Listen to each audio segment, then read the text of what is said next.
Good morning.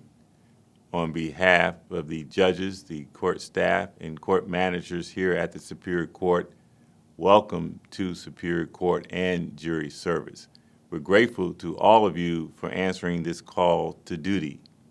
Your participation in the justice system as jurors is important to us and all of the residents here in the District of Columbia because the justice system could not operate properly without your involvement.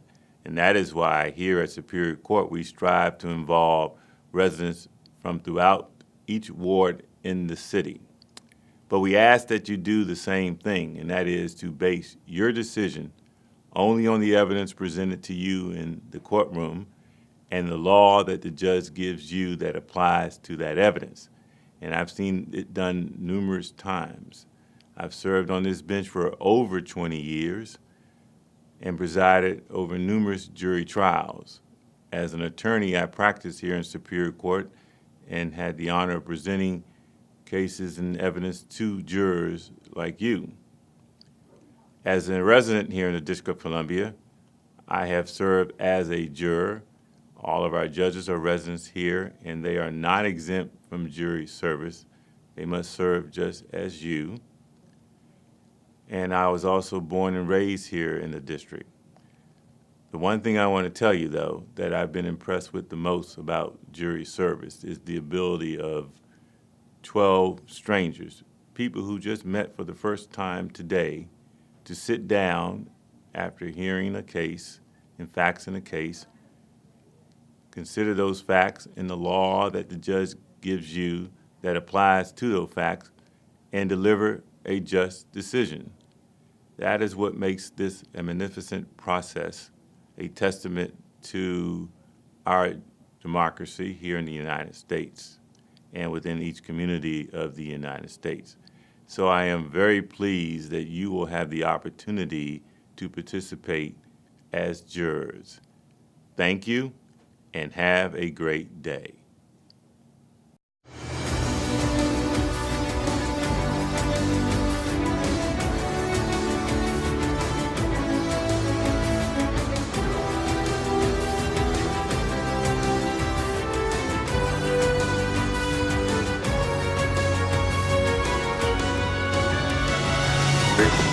Southwest, tell truth, whole truth, nothing but truth, that's God. I do.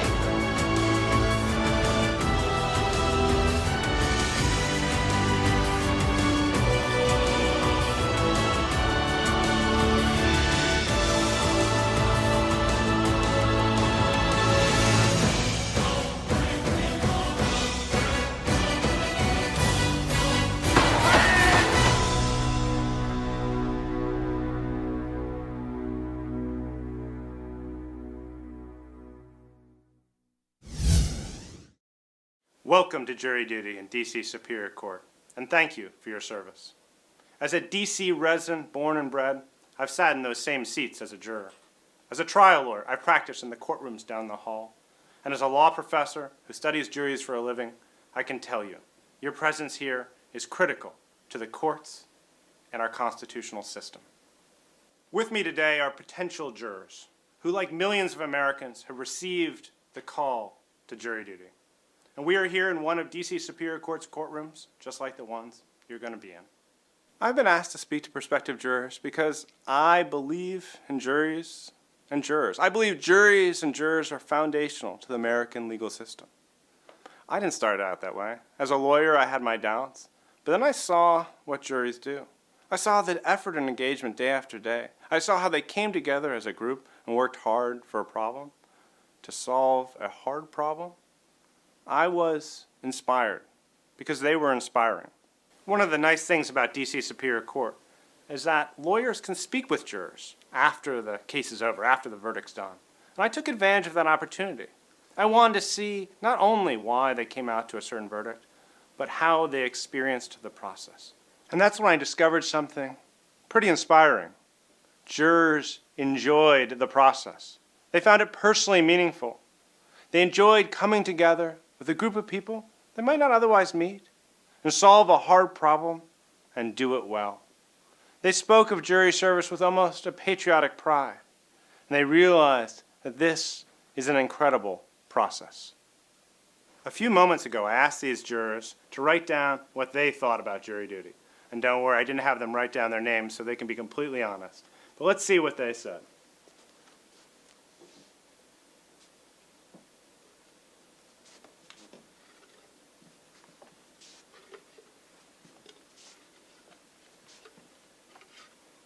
All right, let's begin with one of the comments. It's so inconvenient. I have to put my whole life on hold to be here. You're right. Jury service can be a sacrifice in both time and effort, and maybe even money. But in return, you get a unique opportunity to serve the community, to serve the greater good. You are all here because you are the community. You represent the community. This is your place of community justice. Jury service, like a democracy, is a collective effort. I'm dreading this. I don't know what to do. Who am I to sit in judgment of someone else? It's too much responsibility. I don't have all the answers. I'm not a judge, just an average person. How can I tell who's guilty and who isn't? You know, that's one of the geniuses of our jury system. It delegates legal power to ordinary citizens like you and me. We have to do the hard work of self-governance. That's one of the cornerstones of our democracy. We the people, that's us. In other systems, other countries, the tyrants rule, the rulers rule, but not here. Here, the citizens, through the jury, make the hard decisions. And it's been that way since the very beginning of America.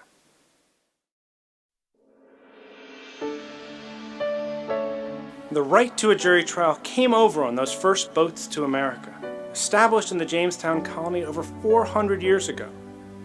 Juries were in each of the 13 colonies, and in fact, the jury was a factor in the events that led to the Revolutionary War.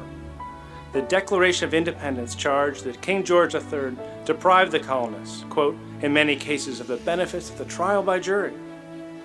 Little wonder that the Constitution and the Bill of Rights demanded that criminal cases be heard by a jury. This was an intentional statement about the newborn American identity. The right to sit on a jury is woven throughout America's history, in events such as the Civil Rights Movement and the women's suffrage movement. Before and after the 19th Amendment, guaranteeing women political equality, advocates fought for access to jury duty, again, recognizing that the right to serve on a jury symbolized true equality. Before desegregating schools, civil rights advocates targeted jury service, recognizing that full racial equality meant guaranteeing everyone the right to serve as a juror. And to this day, jury service is a common enterprise, a shared constitutional experience between citizens. It hasn't been an easy, fast, or clean process. People have protested, fought, and sacrificed so that you can sit in those seats as equals, as citizens, and as Americans.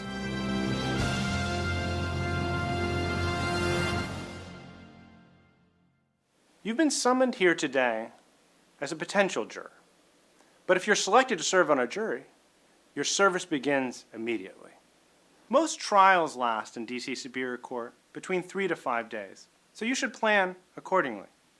If you're not selected to serve on a jury today, your service is over, as long as the jury's office doesn't tell you otherwise.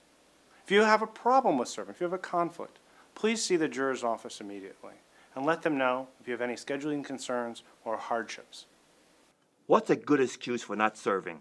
No, really, I'm not kidding. But of course, you have to tell the truth. No sick grandmother stories unless your grandmother really is sick and you're the only one who can take care of her. But if you do have a conflict or concern, go see someone at the juror's office immediately. All right, any other questions? I saw so many people waiting to get in here. Why do you need so many people if there are only 12 on the jury? During the jury selection process, all potential jurors go through a process called voir dire, which is when the attorneys and the judge try to find the fairest and most unbiased jurors for this particular case. To help in that process, the first thing you'll do is to swear an oath or otherwise affirm that the answers you give will be the truth and will be complete. Why are we being questioned? We are not on trial. But you are going to be determining the outcome of the case. And it's very important for the court to be able to find the most fair and impartial jurors for each particular case. And if you have any concerns about your answers and saying them in public, you can always ask to speak separately with the judge and the attorneys. So what kind of questions might you be asked as a potential juror? Ladies and gentlemen, what I'm about to ask is the most important question of the day. It's a simple question, can be answered yes or no. Listen carefully. Have any of y'all been contacted about this case? Well, the first thing that will happen when you go to the courtroom is you'll see the parties and the attorneys, and they will read to you a list of potential witnesses, people who you might see in trial. And so one question you most certainly would be asked is, do you know any of these people? Do you? Do you? Well, if you did, you probably wouldn't be selected for a juror on this case because you wouldn't be able to be impartial. But don't leave the court building. You should return back to the juror's office, give them your juror number, and they will put you in the larger jury pool for perhaps selection in yet another jury. And that process continues throughout the day. During voir dire, one of the things you'll learn is a little something about the case. So let's say, for example, the case involves injuries from a dog bite. One question might be, how do you feel about dogs? Do you own any dogs? Do you? No. So you don't own any dogs. You might be a good juror for this particular case. Now, that was a silly example, but this is serious. In courtrooms across this country, American stories unfold at trial, and jurors must involve themselves in some of the most personal, sensational, and significant issues in a community. These are real cases with real people and real consequences. And jurors are there front and center to keep things fair, to hold people accountable, to hold the system accountable, and to represent the community. But what about a criminal case, like murder or rape or fraud or theft? I mean, I think we pretty much all agree that those are bad things. But isn't it like we've already made a decision before the trial starts? Not quite.